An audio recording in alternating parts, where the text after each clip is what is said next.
All right. Smile.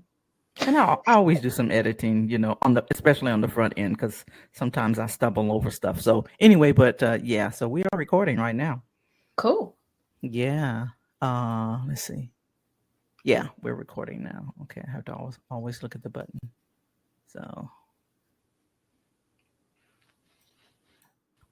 all right. Welcome to the Organizedpreneur Podcast. I am Aldreama Harper, podcast launch strategist, online business system specialist, and host of the Organizedpreneur Podcast. And listen, I got to tell y'all, I'm so excited about this episode. We were kind of talking a little bit before we hit that record button about how we kind of geek out on stuff like tech and all that kind of stuff. And so hopefully if you're watching this, the replay of this, that you can still stay with us because we just may dive so deep that we may not be able to come back out. But I'm really excited about this call because I am interviewing Tahjma Van Buren, who is an entrepreneur who specializes in search engine optimization for podcasting. Now, she does some other things as well, but today we're going to be talking about search engine optimization or SEO and for podcasters. Now, we met on my networking event and there was just this instant connection. It was like, girl, I got to have you on my show. and so we've been talking about some other things that we're going to do some collaboration on, but we're not going to talk about it right now, but just so that people will know that that's something that we're going to be doing. So you definitely want to stay tuned for that. But Tahjma, welcome to the podcast. I'm so excited that you are here. What is going on, my friend? How are you? I am great. Thank you so much for having me. I'm excited. Yes. I'm really excited about the topic, and we're going to get into that, a little bit in just a few seconds. But why don't you, for the sake of those who have no idea who you are, because first of all, they're probably looking at your name and they're probably like, how do you pronounce it? So I'm so glad that I got the heads up on how to pronounce it, but because I just love your name, Tahjma. And of course, she said, it's like Taj Mahal. Yeah. And so, but I'm super excited, about you being on the show. And so tell us a little bit about, yourself, where you are, what you do, how do you serve others, that kind of thing. Sure. I am Tahjma Van Buren. I am based in North Carolina. I specifically specialize in search engine optimization. And that's specifically helped me in podcasting because you can have a podcast, you can have it edited really well, but then how do you get other people to listen to it? So that's where a lot of that came from. I've been building websites since I was like 12 or 13. And I started in my podcast journey because I wanted to do blogging, but then YouTube and social media really started taking such a huge leap into what was going on in our world, and people didn't want to read anymore. So how do I get people to hear what I'm saying? And how do I cultivate community for myself? So that's where a lot of this comes from. Oh, wow. You said you've been doing this since 12 years old. Listen, I got to tell you don't look much over 12. I mean that in a really good way, so I just, appreciate it. yeah. I mean that in a very, very good way. So you said you were doing websites and things like that. Are you still actually doing websites as well, or just focusing on podcasting? So I do anything in the realm of digital marketing because search engine optimization is kind of the backbone of all of that, which puts me in a space where I'm writing blogs for other people, producing podcast episodes, helping people to do their entire website copy. Because if you are going to pull all these keywords out, then you need to be able to use them in the best possible way. So anything in the content realm is what I'm doing. Gotcha. So how is that going right now? Because there's, all of these buzzwords, right? Mm-hmm. Like, content creators, content specialists, content used to mean something else. Like content Yeah. used to mean like there's this bucket and there's content in it, but, it's definitely, the definition has evolved, over the years. But so how is that going? Like I know you serve, podcasters and you do websites. Is there a specific type of client that you serve? I love service providers, particularly. My entire family has grown up I've been around businesses, I've been around service providers my entire life. And the thing that's been consistent with them is, how do I stay in my craft and get other people to recognize that I exist? Whether that was a tax professional or my mom is an event planner and a coach, how do I get people to know I exist? So I Mm. love being able to kind of just take that piece off of their plate, as far as, you don't have to post on Instagram all the time. Let me handle that for you. You don't have Mhm. to figure out how to optimize your entire website. I can handle that for you so that you can stay in your particular zone of genius.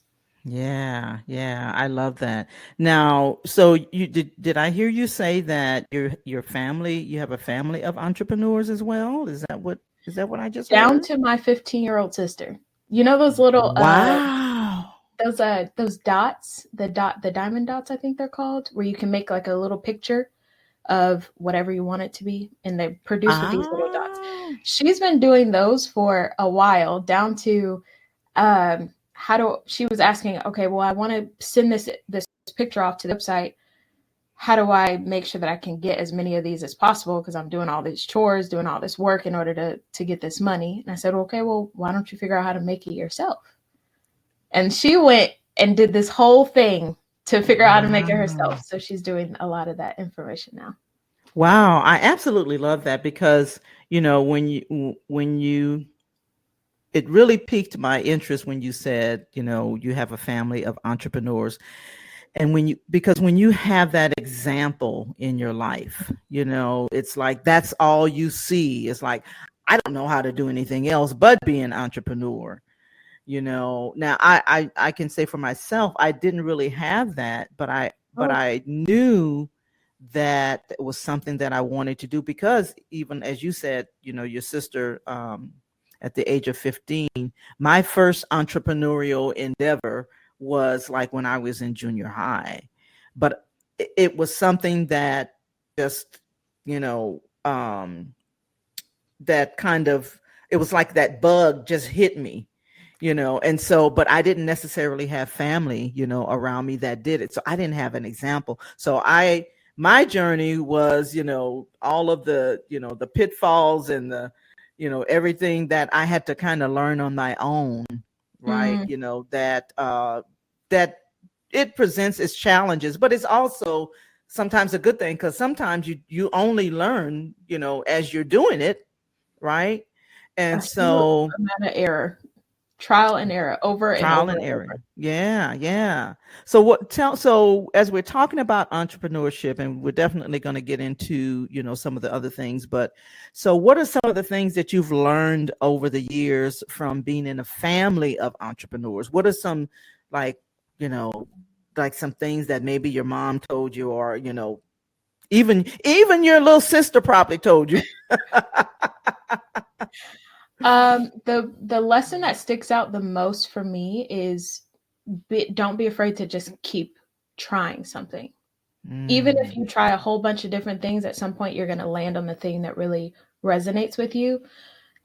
Before my little sister was born, I used to watch my mom. She's done like virtual assistant work and concierge and interior design.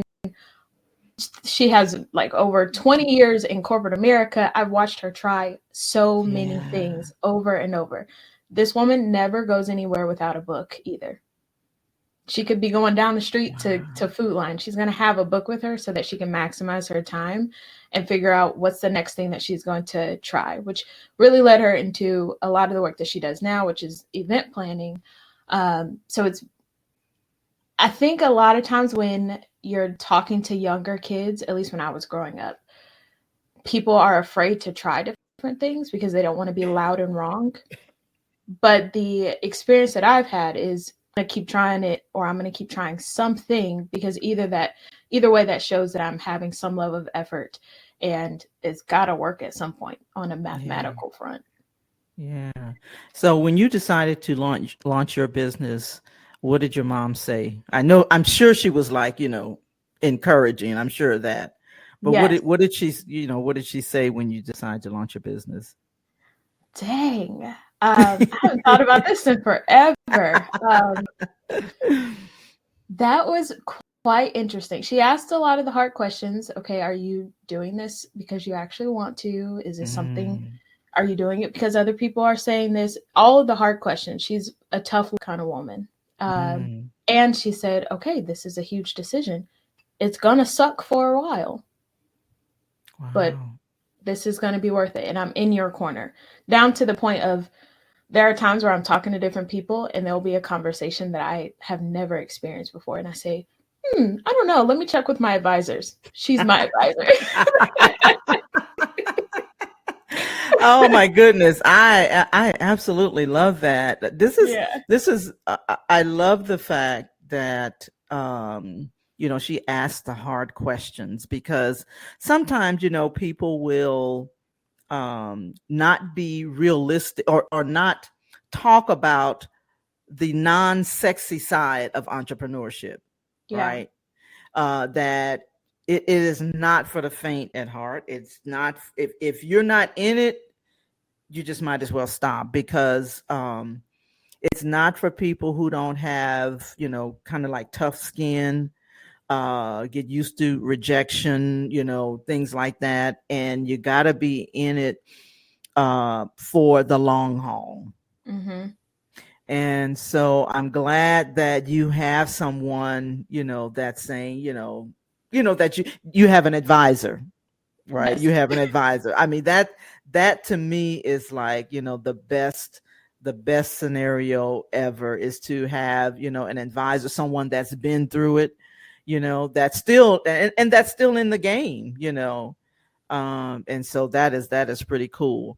Now, there will be so many times where I will go and I'll tell her a problem that I'm having, and I will be boo-hoo crying. She said, okay, are you done?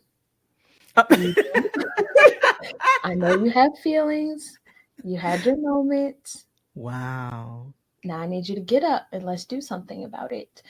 And in the moment, you're like, come on, now I'm trying to feel how I want to feel. But it always changes the game for me, because honestly, you could be down for an extended amount of time if you allowed yourself to be. Absolutely. And that's what I mean about the unsexy part of entrepreneurship. Because people see out there, people are showing their, big homes, or their Lamborghinis, or, all of that kind of stuff. They don't talk a lot about, and maybe there's some people that's doing it now, but, it's entrepreneurship is something that a lot of people aspire to do, or to be an entrepreneur. And because they see all of the, stuff out there where people, I'm grinding, I'm, whatever the terminology is that they're using. But it's really, if you're not ready for it, I don't advise it, for anybody. Now, is it rewarding? Absolutely. It's absolutely rewarding. And but there are certain things that people need to know, about entrepreneurship, if they are seeking it as, this if I'm going in, I'm going in. And if that's what if they have to be ready for that, you got to be all in, is what I'm saying. And there's a lot of people, because there are statistics that show that the first 5 years or something like that, entrepreneur is, the failure rate is high. But wouldn't you agree that this is the best time to be an entrepreneur? Ooh, the best time to be an entrepreneur. I think any time is really the best time to be an entrepreneur. Anytime that you have a problem that you feel like you can solve, or you think, honestly, you think you could do something better than somebody else, that's the best time for you to go ahead and take the leap. Yeah. Regardless of age, regardless of access, if you think that you have the capacity and you're willing to take on that responsibility, like you said, I would take the leap. Yeah. Yeah. Now, how long have you been in business again? Because I love this. Go ahead. 2 years. Uh-huh. I've Yeah. been in Yeah. business for 2 years. Yeah. September 17th actually will be the anniversary. So that was very That funny that is, you said that. yeah, yeah. That's when the show is going to air, on the 17th. Yes, yes. So, having said that, so it's been 2 years. So what would be like the worst slump, like the worst time in your entrepreneurial journey? What has been like the worst, time in that you can say, you know what, in the past in 2 years, I've never had this happen? Can you think of anything That has happened already? that has happened? Yeah, that has happened. I think there is a phase, from what I can tell, I've experienced it and I'm watching other people go through it. I think there is a phase that most entrepreneurs go through where they start comparing what they're doing to other people and almost mimicking other people's services. And that's as long as you want it to be. But it's a hard curve to go under. Specifically for me, in a space where, unfortunately, on the web development side of things, there's a lot more. There's not as many people that look like me that do this kind of work, from what I Gotcha. can tell anyway. Mm-hmm. So if you start comparing yourself, I remember I was looking at other people who do digital marketing or do podcast work or anything of that nature, and I was like, okay, well, that seems to be working for them. Let me try that. But I don't know if that actually is working for them, because just because someone gets 100 likes on something doesn't mean that they're making any money from it. And that, That's at the end right. of the day, that's what we're in the game for. Mm-hmm. So that phase of, it was probably like 6 to 9 months of me being like, okay, this seems to be working for somebody. How do I make this work? But then I had to dial it back and say, okay, what is in your capacity to do? Because one, you're comparing yourself to other people that are probably 2 to 3 times your age. But then two, you're comparing yourself to people that have more than just themselves in their business. They have other people that can handle all of these other things, which is very unique, especially to service providers, because oftentimes we're using our intellectual property and we are the only person within our business. Yeah, yeah. That is so true. I mean, I think like, so as a professional organizer, which is, that was the longest run for me. And I can tell you now, I've started a lot of different businesses. Okay. And so some that was like, I want to do this, so, and some, I made a little bit of money, for a while. And then I decided, I was like, I don't like doing this. This is not fun. This is not, I did not even like the clients that I was getting, the type of clients, Yeah. And so, and I think that's definitely something you should look at, when you are starting. And I guess, like, for me, if people, there's certain things that you should think about before taking the leap. Like, of course, what kind of services you want to, you're going to provide. Are you passionate about it? Is that something that you can do or have done, Right. to help someone else? Are you in it for the money? Are you, Mm-hmm. all of those things, you have to, consider when you are entering into that space, because it's definitely going to determine how successful you are. Not so much in the in terms of money, Yes. but success in terms of, are you serving the people well? Are you, thinking about your, level of integrity? Are you serving them at a high level? And the reason that I brought all that up, because I've gotten to the point now where, even in 20 years of being a professional organizer, I know the things that I don't want to do, that I don't like to do. Like, I'm not going to anybody's house anymore. I don't want to, those are not the type of clients that I want. And so, and even in the 20 something years of a professional organizer, there were years before that, where I was trying different things, but I had to come to a place where, like, it was the process of elimination. Yeah. It was like, this checks, okay, yeah. Is this something that I can do? Is this something that I love doing? Are these the type of clients that I want to serve? Can I serve them at the highest level? That kind of thing, right? Are there some things that you think of when you started your journey? Were there some things that you had, like, was there a checklist, or what? How did you, I guess my question is, so how did you decide on what you decided on? A whole lot of trial and error. It took me to say, okay, I know this, it might be like a therapy throw in, but oftentimes the thing that we did when we, or at least what I'm finding, the thing that we did when we were younger is probably the thing that you would need to be doing right now, or at least the way that you were going about it.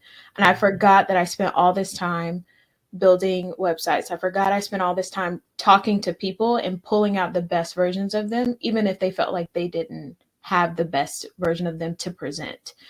Yeah. So I had to think back to that. Mm-hmm. It also took me a whole lot of, I didn't start out with, I knew I wanted to be an entrepreneur, but I did not start out with websites or podcasting. I actually started out with doing photo booth rentals. Oh, wow. Okay. I started out doing that because I thought, okay, well, I know I don't want to plan an event, even though I have a mom that's able to do that. I know the mechanics of what it looks like. I know I don't want to do that. I had a list of things that I knew that I did not want to do. And then I kept seeing these 360 photo booths. And I kept thinking, okay, that's really cool. But at some point, once you experience the 360 photo booth once, it's kind of the same thing over and over. Mm-hmm. So I thought, okay, well, let me spend $10,000 on a photo booth. Yeah. Needless to say, I don't have that business anymore. But it's because I sucked at selling it, because I did not understand how to communicate that well. And if you're not invested in what you're selling, you can't sell it well. Not in my experience. But I knew that I could sell. I want to help you build your business and make it so that people can find you, so that you're not spending so much time on your marketing strategy and you can actually do the part of your business that you want to do. Oh my gosh, you brought out so many things. So one of the things that I heard was, in one of the words that I use, like, you have a proclivity toward that thing. Okay. Like you said, when you said, think about some of the things that, you've done in the past, right? And some of the things that, you kind of lean in toward, right? Yes. And so, and even like for me, the different businesses, I can look back at the different businesses that I started, and they all pointed back to some of the things that I really had a proclivity for, meaning, like, in an organization, as a professional organizer, it incorporated my organizing skills, my administrative skills, my desire to help people, to remove the clutter, all of those things. And when I started, I mean, I didn't even know it was a thing. I didn't even know a professional organizer was a thing, and I just was like, let me look this thing up. And then there was this association for it, and all that. I was like, oh, okay, I'm onto something, right? Yes. And then, saying that is important, to recognize or, look back at some of the things that you really have a proclivity for.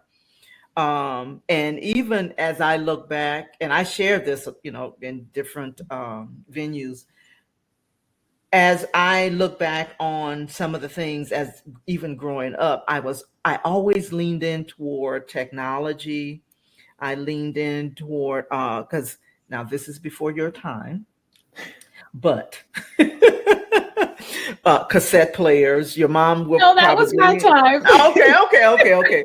Anyway, I used to have a cassette player in my car, but I loved installing them, right? Oh, okay. And so I had this thing about electronics and tech stuff, and I used to take apart like a transistor radio because I wanted to see what was inside and see Mm-hmm. how things work.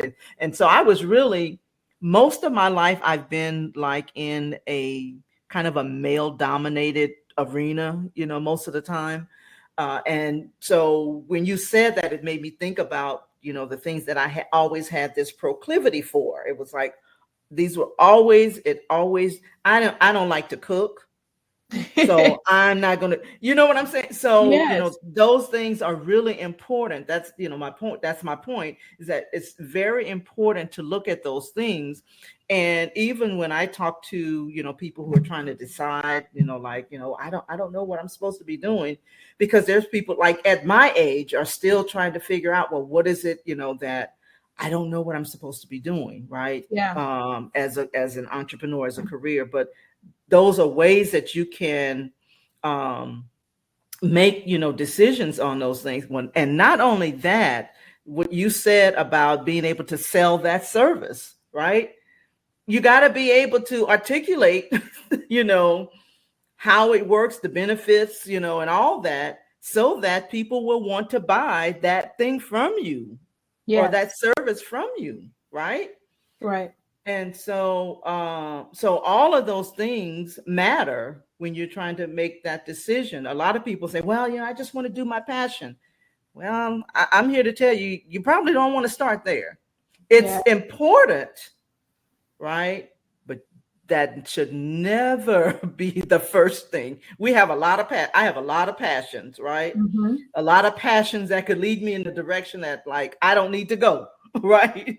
And so, so it takes all of that. It takes the passion, it takes the proclivity, it takes, all of those things to help you make a decision. So you said so many things, and I'm going to stop there so we can move to the search engine optimization stuff, because I can really go down that rabbit trail, because you brought up so many things that people don't understand. And I love it at such a young age that you discovered, and you were, wise enough to seek counseling from your mom, right? And look at, what she's doing, how she's doing it, and be open to that, you Mm. know.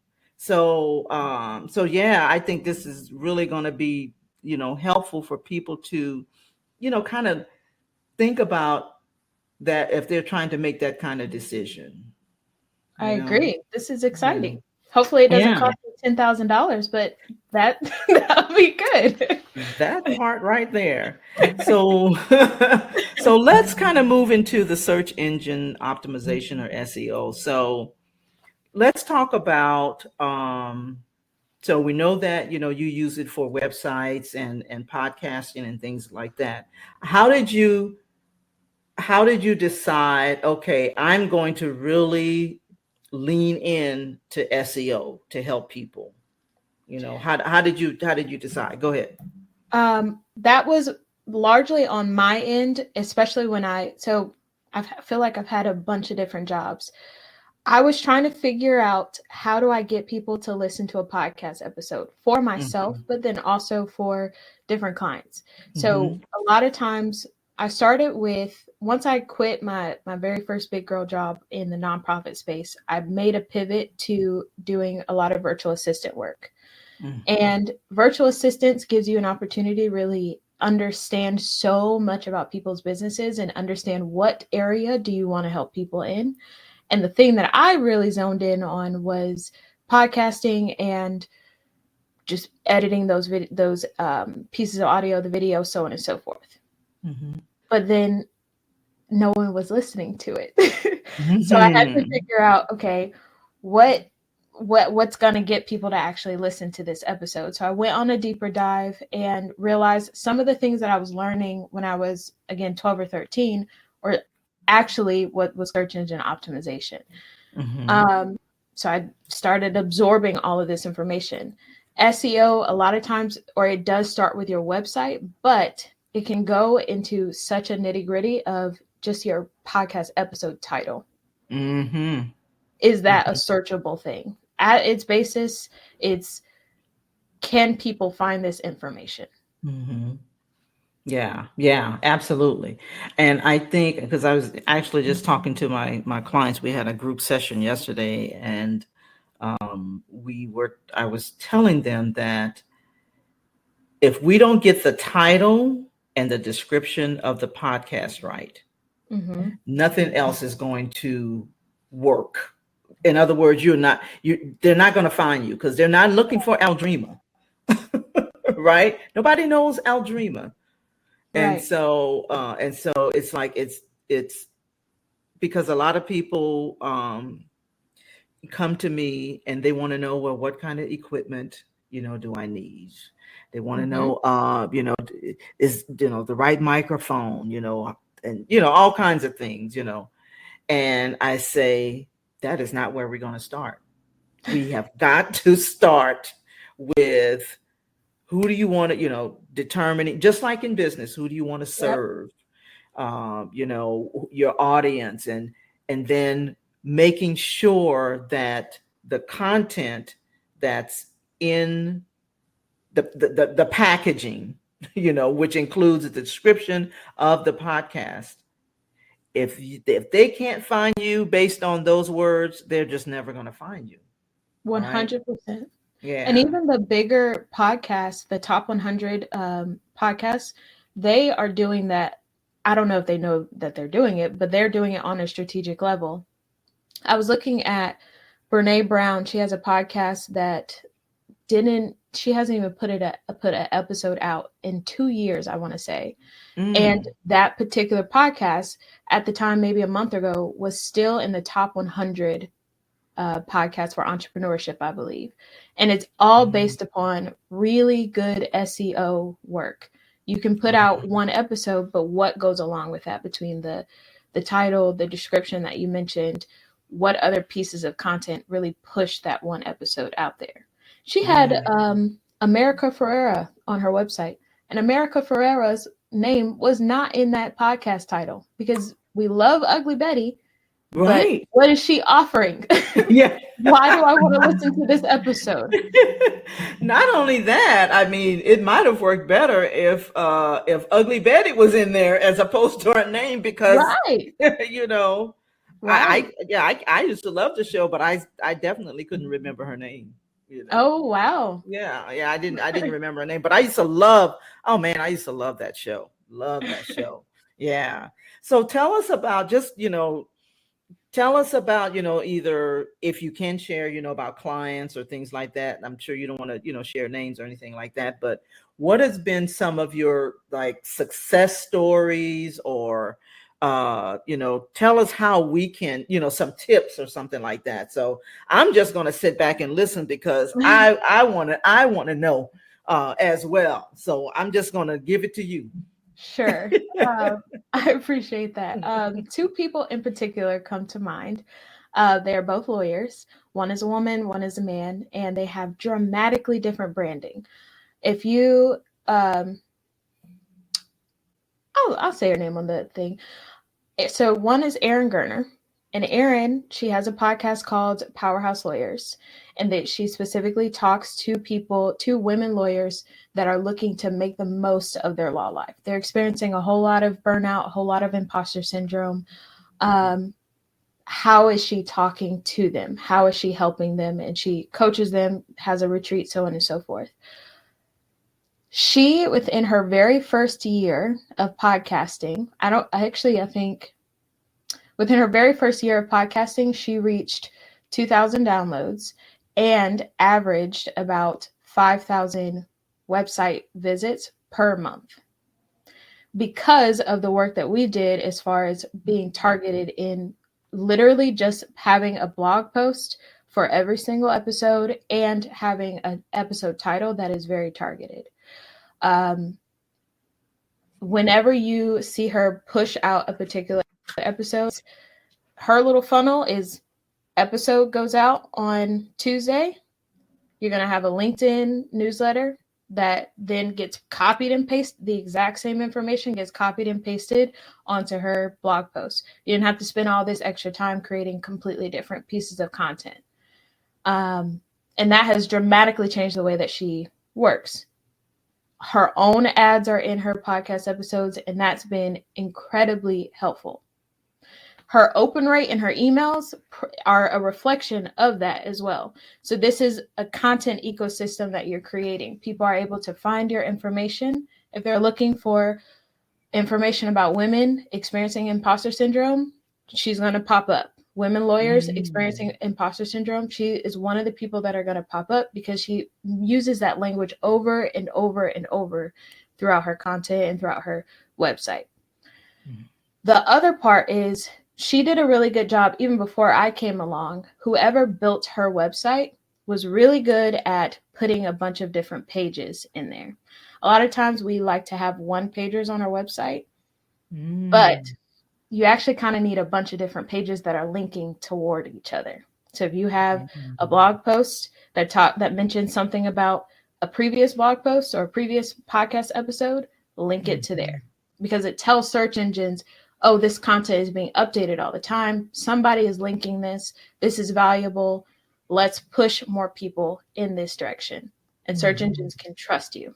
So that's been incredibly helpful on her end. And that's not even a whole overhaul of what she could be doing for her podcast. Then Gary, and I love talking about Gary particularly because his information is very unsexy. He is also a lawyer. He also coaches lawyers. I don't know what's going on with the lawyers, but their analytical mind, they need some help, but then they also have people that are wanting to capitalize on the information that they have. At first, when I saw his information or saw his podcast episodes, I didn't get it. But then when I slowed down to really understand, his podcast episodes, the episode titles are not sexy at all as far as catchy or making people double take. They're very straightforward. You want to know how to beat overwhelm or beat the what is it called? The billable hour. This is the episode for you. I'm not playing any clickbait. I'm talking about the billable hour here. Click this episode. I'm talking about how this person switched their law firm to only focusing on family law. Click this episode. He's going to talk about how exactly he did that particular thing. So overcomplicating our topics is probably one of the worst things that you could do for search engine optimization. They're the two people that I think of the most because they're doing it very, very well. Wow. That's really, I was, as you were saying that, I was a couple of things that I, had written down. So, the first client, you were saying she has her own ads in her podcast. I get people asking me about how do I get sponsorship, right? And I'm always like, you sponsor your own stuff. Yep. And because I was even reading, because you and I talk about newsletters and stuff like that on podcasting. And I was even reading, this might have been a few months ago, where there was one particular platform that was actually stopping. They were discontinuing allowing people to have those sponsored ads in their episodes, and I don't remember if it was they were discontinuing it, but what they were saying was that people are so tired of those sponsored ads in episodes. Like when you look at like YouTube, like you could be watching something on YouTube and it's like you just interrupted something. I had leaned in on it, you know. And so, but yeah, so, you know, sponsoring, you know, your own episodes and your own podcast, and you can do it in a way where you just kind of you lead into it, or you casually mentioned it. You mentioned, you know, if it's a topic, you know, that something that you're talking about, and you say, well, and by the way, this is something that I always teach to my clients, you know, if you're interested in that, you know, you can go to blah, blah, blah, you know, that kind, and then you keep on with the content. Like by the time they figure out, you just plugged your own ad in there, you're already gone. Right. And they already have the item that you wanted them to have. Exactly. So I think, you know, a lot of people, you know, are always, you know, that's one of the, I don't know, do you get that question a lot about, you know, how can I get a sponsor? Yeah. Yeah. Because a lot of people, especially as entrepreneurs, we want to figure out what's the return on investment for something like this. And it's a lot of upfront work to have a podcast for your business. Yep. No exaggeration there. But your podcast is like the billboard that you own by yourself, and you're able to push it out there over and over and over. And not to mention, it offers an opportunity for, if you were to get a whole bunch of downloads at one time, you've already shown other businesses what it looks like to have an ad from you. So they're not having to figure out, okay, well, I want to get her to talk about this piece of, I don't know, mop. What is that even going to look like with her talking about that thing? Well, I showed you this. This is the breadth of example that I can do, because of course I'm going to pitch myself and my stuff better than anybody else's. Imagine what I can do for yours. Yeah. I love that. I absolutely love that. Now, you also mentioned, you know, about blog posts and things like that. And so, I definitely get it with the blog posts, and it's a lot easier to do those now, especially when you repurpose content. Now, before because I am not a blogger,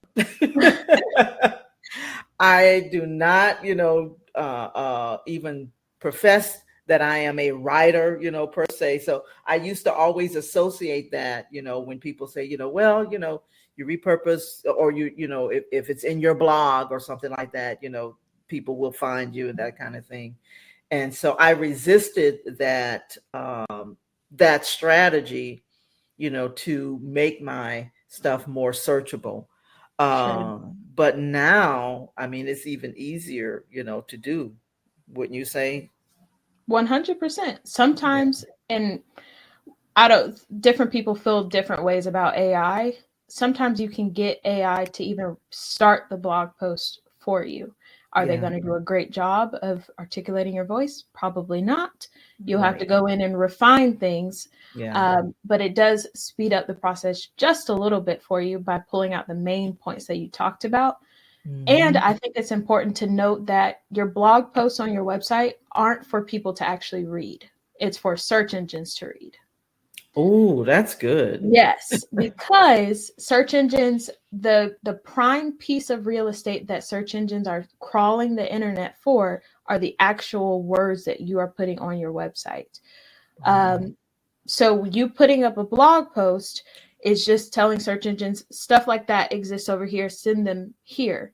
And the best thing that you can do is then embed whatever video or podcast episode in the middle of that write-up, so that really when I see that there's a video or an audio version, I'm going to listen to it, which only helps you to develop more of those downloads and so on and so forth. Right. That's what they call the hook. Yes. 100%. Yes. And so, yeah. But yeah, so and that's something. So I mean, I'm getting so much, like, when you talked about, having different pages, Mm-hmm. and your blog post and things like that. Don't even go look at my website, because it definitely needs help, but because I haven't focused on it, but now it does motivate me to actually focus on that a little bit more, Yeah. as far as SEO is concerned. And the other thing, as far as downloads, because I like, when you're in this podcasting space, people are always counting their downloads, right? It's like, oh, I just got, 1,000 downloads. I just got, 2 million downloads, or Yeah. whatever. How important is that to use as a metric, like, a key metric? I think it's as important as you want it to be. Mm, And I say that from the perspective of what do you actually want out of podcasting? Is it the actual downloads? Because that doesn't always translate into money. One, but then it also doesn't mean that people got anything of value from your podcast episodes. There's a whole bunch of podcasts out there that talk about relationships and 50-50, and it's a whole bunch of drama. mm-hmm. That person may have a bunch of downloads, but they're not really feeding the people that are listening to that particular episode. So good. It's not really a metric that I really love. To me, it's kind of a vanity metric. I was going to say that. Yes. I'm so glad we had this conversation. Go ahead. Not only that, but a lot of times the people that actually listen to your podcast episode the number is going to be smaller than the people who may be following you on social media, or they may be engaging with you in your emails. Mm-hmm. Because you're asking people to spend 40 minutes up to an hour, however long your episode is. That's Mm-hmm. a lot of time, and they need to be able to feel invested with you. So I mostly focus on what metric actually matters to you, and why are you actually tracking it. Downloads Mm-hmm. matters more if you are looking to pitch your podcast to bigger brands and other businesses for them to buy ad space on there. But a lot Mm-hmm. of times for people that you and I work with, as far as I know, we're not Mm-hmm. really looking to get that out of podcasting. We want to nurture Right. the relationships, get people to understand what our personality is like and what it's like to Mm-hmm. work with us, so that Right. then it makes that conversion rate to actually spend deeper time with us a lot easier. Yeah. Yeah. Yeah. Oh my goodness. This is just so good. So good. So good. Are there are there some other tips that, before we kind of, get to a close, are there some other tips that you wanted to share with everybody? My best thing probably is, if you are going to do anything with your website, I would probably do a keyword research before anything else, because Mm, that keyword research is going to tell you what language your people are using. Sometimes people are also misspelling words, but if they're misspelling that word when they're Googling it, you need to be misspelling it too. oh, wow. Okay. Because it tells, again, search engines, this kind of content exists here. It's Hmm. either you can make a joke about it, as far as, are you spelling entrepreneur this way when it's really Right. spelled this other way? Yeah. And it shows your personality, gets people to that website, and it tells you what they are searching for. Even if you decided not to do a podcast or decide not to update your website, those are keywords that you need to be using in your hashtags, in the titles of your episode, whatever it is, pepper it across everything. And it Mm-hmm. honestly is a quick way to do competitor analysis, because other people who are doing the work that you are doing, you want to be able to look them up and figure out, okay, how are you ranking in Mm-hmm. SEO In to that show them. genre. Correct. Mm-hmm. Yeah, that is actually one of the things that, I will do with my clients is, when they tell me, like, some of them may already have a podcast, and some of them have not launched their podcast, but they may be in a place where it's like, I stopped and, for a little while, but I'm thinking about, relaunching it or whatever, or restarting the podcast. And some of them, have never, started a podcast. So, but if they have one and they're trying to restart it, I will go and look in like Spotify or, some of the platforms and listen notes and to see if they come up in that arena, in that genre that they're trying to be found in. Mm-hmm. And so and when I did it for mine, and so and when I did it for mine, I had to go back and tweak a few things because of the word organize. Oh, yeah. Right. Yeah. And so it brings up mostly it brings up some of the stuff that I used to do, like declutter, things like that, and professional organizers. And so and to be honest with you, I really kind of struggled for a while, with keeping my podcast titled Organizepreneur, Organizepreneur Podcast, but I haven't felt the release from God yet to do anything. And so that's why I haven't. And so because I still do it, I just do it in the online space. And so but definitely, yeah. I hope whoever, if they're listening to this thing, I hope they get this, because this is some juicy stuff. This is some juicy stuff. I am just like, yeah. Because now I'm like, I'm thinking about, the blogging thing, because, I repurpose everything, Yeah.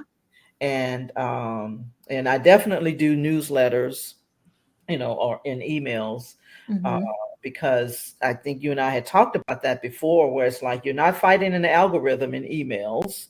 Yep.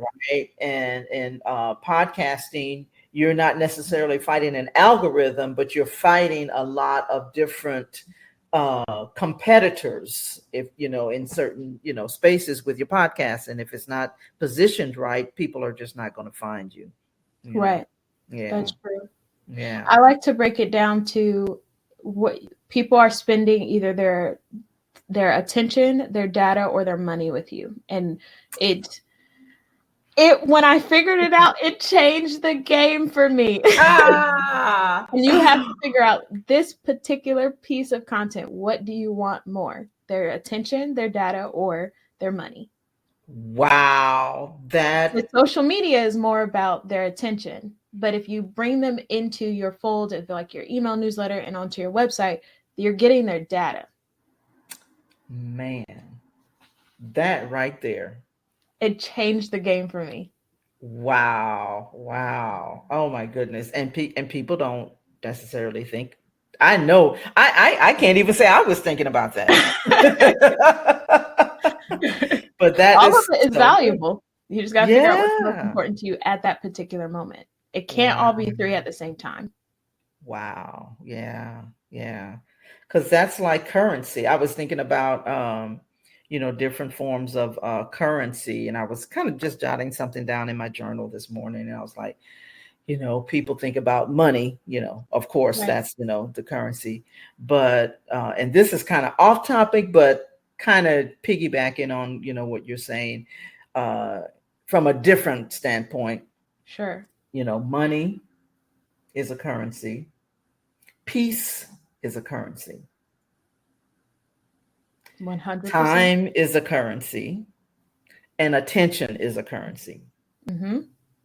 Because if someone steals your peace, somebody can actually steal your peace. Like, peace is as valuable, or even more valuable, than money. Yes. And we already know that time is extremely valuable, more valuable than money, because you can't get that back.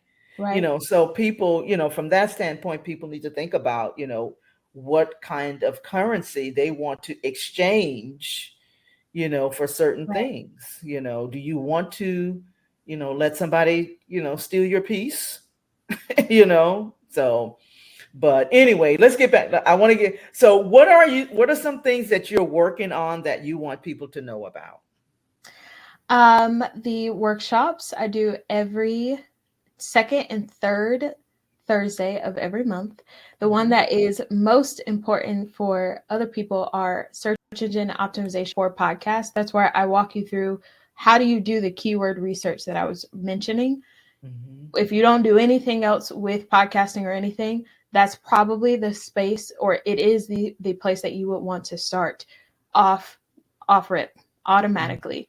It's kind of like creating the first aspect of a client avatar, but you got to figure out what language they're using first. So that's the most important thing. I walk you through that entire process. Gotcha. Oh, that is so exciting. Because I don't, even as you and I had talked before, I had said, I know enough to be dangerous about SEO, just enough to be dangerous. And so, and I'm still learning. That's why I wanted to have you, on, and because I think it's so important, for people to focus on what's going to lay the best foundation for their podcast. So anything else you're working on, and of course, let people know how to reach you, and we're definitely going to put that in the show notes as well. But anything else that you want to share with people that that you're working on, that you want people to know about? That is the main thing. I want people to know about that particular workshop. And if you want to reach me, I'm largely on LinkedIn with just my name. And then the website is imovesmanagement.com. Yeah, imovesmanagement.com. Now, how did you get that name? I'm so glad you asked. I know, right? I'm so glad you asked. I love telling this. So my middle name is Iman, IMAN, which means hope and faith. But I didn't want my middle name a part of my business name, or laid out. I don't remember which exact Bible verse it is, but it's basically, the story of the faith of a mustard seed, right? Yes. Okay. So Iman, hope and faith. Little faith makes room for big action. I moves management. Oh my God. My head is like, I know that's a whole lot of thought, and no one else in the world is going to understand that unless they ask. But every time I say it, it feels like I'm speaking that over myself and then the people that I have the opportunity to work with. We can do a whole bunch of different things, but this little bit of knowledge that we have, this little bit of faith that we have, makes room for so much action for us to make for the people that we serve and the communities that we impact. Wow. I love telling it. Thank you. Oh my goodness. I love that. For some reason, I was just inspired to ask you about that, because I see it, of course, Yes. And I was like, when you said that, I was like, I wonder where she got that name from, because most people, when they create their websites or whatever, they use their name. Like mine is Aldreama Harper. Yes. .com. That's, one of my, domain names and stuff like that. But now, do you tell that on your website how you got, how no. So I don't share that at all. If you ask, cool. Okay. That's a moment where we get to experience that together. I love it. Otherwise, no, I don't. Not for any particular reason, but it just something else. Yeah. But it definitely invokes a conversation around it. Do you often get asked about that? You are the second person to ask. Okay. People are like, okay, what can you do for me? Yeah.